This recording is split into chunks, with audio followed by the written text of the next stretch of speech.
গাছ ভরা বেগুন।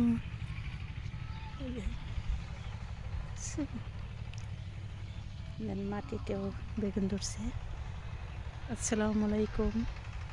গ্রামের বাড়িতে এসেছি, দেখেন এর ভিতরে বেগুন গাছে কি সুন্দর বেগুন ধরেছে, টাটকা বেগুন। এগুলো দিয়ে মাছ চচ্চড়ি করলে অনেক মজা। গাছে অনেক বেগুন ধরেছে। আসলে গ্রামের মানুষ সবজি কিনে খায় না, তারা একটু উঠানে খালি জায়গা যে এখানে পড়ে থাকে সেখানে বেগুন, মরিচ, অনেক কিছু সবজি লাগাইতে পারে। আর টাটকা জিনিস গাছ থেকে ছিঁড়েই রান্নার জন্য আয়োজন করে। এই হচ্ছে দেখেন,